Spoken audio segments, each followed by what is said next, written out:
देखिए, छत्तीसगढ़ के बस्तर में, जैसे कि मैंने पिछली वीडियो में आपको बताया था कि एक बार फिर से नारायणपुर के अबुझमाड़ में कुतुल और फरसबेड़ा इलाकों में सुरक्षा बल और नक्सलियों के बीच में 15 तारीख को मुठभेड़ हुआ था। हालांकि पिछली वीडियो में मैंने ये नहीं बताया था कि कौन बड़े नक्सली मारे गए इसमें और कितने महिला नक्सली मारे गए और कहाँ पे ये पूरा मुठभेड़ हुआ है। नमस्कार, मैं विशाल कुमार गुमा से और आप बस्तर लालटेन देख रहे हैं। बस्तर लालटेन को अगर आपने अभी तक सब्सक्राइब नहीं किया तो कर लीजिए। जैसे कि मैं पिछले वीडियो में बताया था कि सुरक्षा बलों को एक बार फिर से बड़ी सफलता मिली है। नारायणपुर के अबुझमाड़ के कुतुल और परसबेड़ा इलाकों में एक बड़े नक्सलियों की बैठक हो रही थी। सूचना मिलते ही जवानों को एंटी नक्सल ऑपरेशन पे भेजा गया था। बता दूं मैं आपको, दंतेवाड़ा, नारायणपुर, कांकेर और कोंडागांव के डीआरजी, एसटीएफ और आईटीबीपी के तमाम जवानों को उन नक्सल प्रभावित इलाकों में भेजा गया था। जैसे ही जवान 12 तारीख को निकले हुए थे, लगातार उन इलाकों में सर्च कर रहे थे। जैसे ही दिन बीतता गया वैसे ही लगातार नक्सली अपनी एक्टिविटी लगातार छुपाने की कोशिश कर रहे थे। लेकिन जैसे ही जवान 1200 की संख्या में जैसे ही मांड इलाकों में पहुंचते हैं, वैसे ही 15 तारीख को सुबह नक्सलियों की तरफ से अंधाधुंध फायरिंग किया जाता है जवानों के ऊपर। लेकिन जवानों के द्वारा मुस्तैद होकर चारों तरफ से घेर कर ताबड़तोड़ नक्सलियों के ऊपर फायरिंग की जाती है। हालांकि इस मुठभेड़ में जानकारी मिल रही है कि 8 माओवादी मारे गए और वो भी वर्दीधारी माओवादी। बड़ी सफलता है।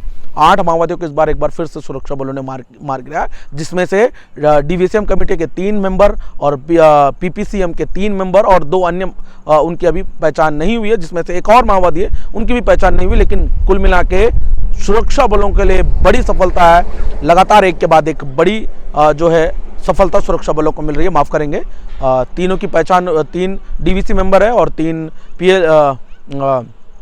पीपीसीएम के कमेटी है और साथ में 2 अन्य माओवादी है, उनका अभी तक पहचान नहीं हुआ।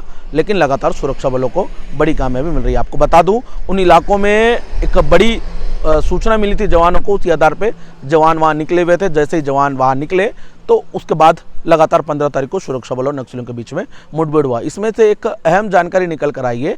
जैसे जवान उन इलाकों में पहुंचे हुए थे, लगातार नक्सलियों से अपील कर रहे थे कि आप विकास की मुख्यधारा में आकर शामिल हो जाइए, सरेंडर कर लीजिए, वरना अंजाम बहुत भुगतना पड़ेगा। ऐसे में जवान लगातार अपील कर रहे थे, तमाम जवान अपील कर रहे थे नक्सलियों से, लेकिन नक्सली नहीं मान रहे थे। ऐसी जानकारी पुलिस के द्वारा दी गई है और लगातार सुरक्षा बलों के ऊपर नक्सली ताबड़तोड़ फायरिंग कर रहे थे। लेकिन जैसे ये मुठभेड़ खत्म हुआ, 15 तारीख को ये मुठभेड़ खत्म हुआ देर शाम तक का। हालांकि जवान 12 तारीख को निकले थे उन नक्सल प्रभावित इलाकों में और 15 तारीख के दिन में रुक रुक के अलग अलग जगहों में कुतुल और परसबेड़ा के इलाकों में लगातार रुक रुक के फायरिंग हुई थी। देर शाम तक ये मुठभेड़ हुई थी। जैसे सर्च किए तो तब 8 माओवादियों का शव बरामद किया, जिसमें से 4 पुरुष माओवादी है तो 4 महिला माओवादी बताया जा रहे हैं। साथ में तमाम वर्दीधारी माओवादी है। तमाम नक्सलियों के शव को नारायणपुर लेके आया गया। नारायणपुर में तमाम माओवादियों की जो पहचान है वो की गई है। साथ में आपको बता दूं, इनमें से 8 माओवादियों में से 3 डीवीसीएम कमेटी मेंबर है और साथ में 3 जो है पीपीसीएम कमेटी मेंबर है, जिसमें से सभी पर 6 माओवादियों पर 8-8 लाख रुपए के इनाम सरकार द्वारा घोषित था। उनका नाम मैं मेंशन कर देता हूं वीडियो में, आप उनका नाम भी देख सकते हैं, कौन बड़े नक्सली कैडर इस पूरे मुठभेड़ में मारे गए। लेकिन लगातार बस्तर में रुक रुक के मुठभेड़ हो रहे हैं और लगातार एंटी नक्सल ऑपरेशन पे जवानों को भेजा जा रहा है और साथ में बड़ी सूचना के आधार पर जवानों को इस बार फिर से भेजा गया और फिर से 8 माओवादियों को सुरक्षा बलों ने ढेर किया। और लगातार एक तरफ सरकार पुनर्वास नीति को लेकर लगातार बार सरकार अपील कर रही है नक्सलियों से, उसके बाद भी नक्सली इस पे मान नहीं रहे। हालांकि मैंने एक वीडियो पोस्ट किया था मैं शॉर्ट्स वीडियो में, नक्सलियों के द्वारा 3 साल पहले ही शांति वार्ता को लेकर वो तैयार थे। उस वीडियो को मैंने पोस्ट कर दिया था, आप मेरे शॉर्ट्स वीडियो में जाके देख सकते हैं।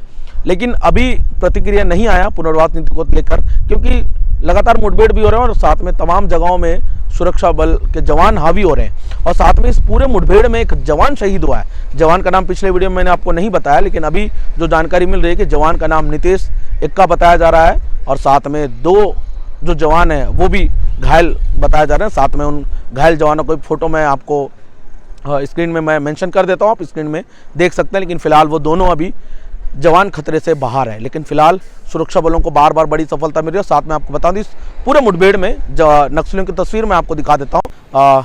लगातार दिखाने की कोशिश सुरक्षा बलों के जवान कर रहे हैं और साथ में इसमें जब मुठभेड़ खत्म हो वहाँ से एक इंसास 303, 312 के 12 राइफल और कई सारे BGL जैसे लॉन्चर भी सुरक्षा बलों के जवानों ने बरामद किया है। कुल मिलाकर बड़ी सफलता है और बार बार जवानों को सफलता मिल रही है। आने वाले वक्त में और कितनी बड़ी सफलता मिलती है सुरक्षा बलों को, ये देखने वाली बात होगी। लेकिन मानसून का दौर शुरू हो चुका है और लगातार मानसून के दौर पे भी सुरक्षा बलों ने कामयाबी हासिल की है। और साथ में अभी तक अगर हम बात करें तो कुल 136 माओवादियों को सुरक्षा बलों ने जनवरी से लेकर जून महीने तक का लगातार मार गिराया है। क्योंकि पिछले गर्मियों के अगर दौर शुरू हो चुका है, मानसून के दौर में नदी नाले उफान पे होते हैं, ऐसे में सुरक्षा बलों को नक्सलियों के ठिकाने पहुंचना मुश्किल हो जाता है। लेकिन इस बार जवान मुस्तैद होकर नदी नाले उफान को पार करते हुए उन तमाम नक्सल प्रभावित इलाकों में जा रहे हैं और लगातार एक के बाद एक बड़ी कामयाबी मिल रही है। फिलहाल आपने वीडियो यहाँ तक देखा तो वीडियो में को शेयर कीजिए और साथ में बस्तर लालटेन को सब्सक्राइब कीजिए। 5-6 महीने से लगातार बस्तर संभाग के अंतर्गत प्रतिबंधित एवं गैरकानूनी सीपी माओवादी संगठन के विरुद्ध में प्रभावी रूप से अभियान संचालित की जा रही है, जिसके परिणाम स्वरूप काफ़ी उल्लेखनीय सफलता सुरक्षा बलों को प्राप्त हुआ। उसी सिलसिला में 4 दिन पूर्व में जिला नारायणपुर के अबुजमार क्षेत्र में थाना कोकमेटका, फरसबेड़ा, कुर्तामरका इन इलाका में प्रतिबंधित एवं गैरकानूनी सीपी माओवादी संगठन की मार डिवीजन तथा कंपनी नंबर 1 की और अन्य जो फॉर्मेशन का माओवादी कैडर्स की उपस्थिति के आसूचना के आधार पर DRG Narayanpur, DRG Dantewada, STF, DRG Kanker, DRG Kondagaon और साथ साथ में BSF और ITBP का एक संयुक्त बल अभियान के लिए रवाना किए गए थे। बस्तर फाइटर्स का भी इस अभियान में भूमिका रहा और अभियान के दौरान कल 15 जून को प्रातः 7 बजे से लेकर लगातार अनेक बार फरसबेड़ा, कुर्तामरक इलाका में सुरक्षा बल या माओवादी के बीच में रुक कर फायरिंग होता रहा। फायरिंग के पश्चात इलाके का सर्च करने पर कुल 8 माओवादियों का डेड बॉडी रिकवर किए गए थे। उनमें से 4 महिला माओवादी है। उनका शिनाख्ती अभी प्राथमिक तौर पर जो हुआ है उसमें सबके सब जो मार डिवीज़न का और company number 1 PLG company number 1 जो इस इलाके में जो सक्रिय रहते हैं उन कैडर के रूप में हुई है।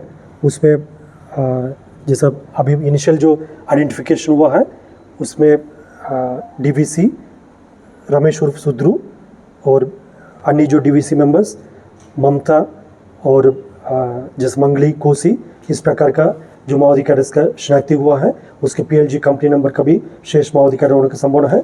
उसमें जैसा माओवादियों का शिनाख्ती कार्रवाई जैसा भी प्राथमिक तौर पर कंप्लीट हुआ उसका डिटेल हम शेयर कर लेगा और शेष यदि कुछ माओवादी कैडर की शिनाख्ती यदि रह जाते हैं उसका हमारा कोशिश ये रहेगा आने वाला बहुत जल्दी उसका भी शिनाख्ती करके उसका डिटेल हम शेयर करेगा। और वेपन के हिसाब से देखा जाएगा 1 इंसास राइफल, 2 303 राइफल और काफ़ी बड़ी मात्रा में 315 12 bore rifle, BGL launchers, BGL shell और अन्य जो अम्युनिशन भी रिकवर की गए थे। इस मुठभेड़ में हमारा सभी STF, DRG, केंद्रीय अर्धसैनिक बल के जवान काफ़ी